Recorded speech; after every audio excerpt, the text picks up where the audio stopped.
بسم اللہ الرحمن الرحیم۔ السلام علیکم ناظرین۔ ایک شخص گھر آیا تو اس کی بیوی نے کہا، ہمارے غسل خانے کے پاس جو درخت ہے اسے کٹوا دو۔ میری غیرت گوارا نہیں کرتی کہ جب غسل کر رہی ہوں تو پرندوں کی نظر مجھ پر پڑے۔ وہ بیوی کی اس بات سے بہت متاثر ہوا اور درخت کٹوا دیا۔ وقت گزرتا رہا۔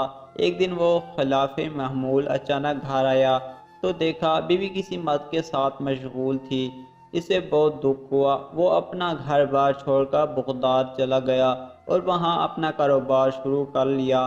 اللہ نے کاروبار میں خوب برکت دی اور اپنے روز افزور کاروبار کی بدولت وہ بغداد کے سرکردہ شہریوں میں شامل ہونے لگا، یہاں تک کہ بغداد کے کوتوال تک رسائی بھی حاصل کر لی۔ ایک دن کوتوال کے گھر چوری ہو گئی۔ پولیس نے مجرم کا سراغ لگانے اور پکڑنے کی بہت کوشش کی لیکن ناکام رہے۔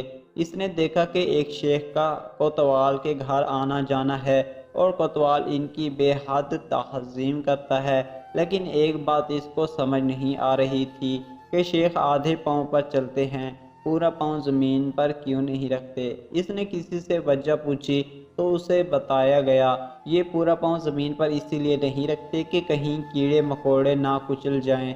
وہ شخص فوراً کوتوال کے پاس گیا اور اسے کہا، جان کی امان ہو تو حاضر ہیں، آپ کی چوری اسی شیخ نے کی ہے۔ جب تحقیق کی گئی تو مال مسروقہ اسی شیخ سے برآمد ہوا۔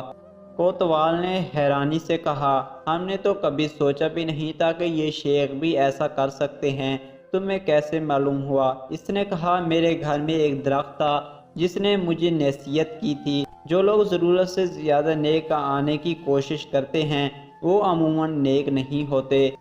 سبق یہ حقیقت ہے کہ کچھ لوگ فیس بک کی حدود تک ہی با اخلاق رہتے ہیں، حقیقی زندگی میں ان کے شر سے ان کے محلے دار، رشتہ دار، حتیٰ کہ گھر والے بھی پناہ مانگتے ہیں۔ ایسے اخلاق و نیکی نامی کا کیا فائدہ جس سے صرف وہی لوگ فائدہ اٹھائیں جن کا آپ کی پریکٹیکل لائف سے کوئی واسطہ ہی نہیں۔ اکثر ایسے کردار سے واسطہ رہتا ہے کہ ذرا سا جھگڑا کیا ہوا وہ اپنی کمینگی پر اتر آتے ہیں، ذرا سا اختلاف کر کے دیکھ لیں، کسی سے اپنی ٹائم لائن پر موصوف کیا بنے ہوتے ہیں اور حقیقت میں کیا۔ اللہ رب العزت سے دعا ہے کہ ہمیں ظاہری اور باطنی طور پر اعمال صالحہ پر چلنے اور ہمارے معاملات و معاشرات پر با اخلاق رہنے کی توفیق عطا فرمائے، آمین۔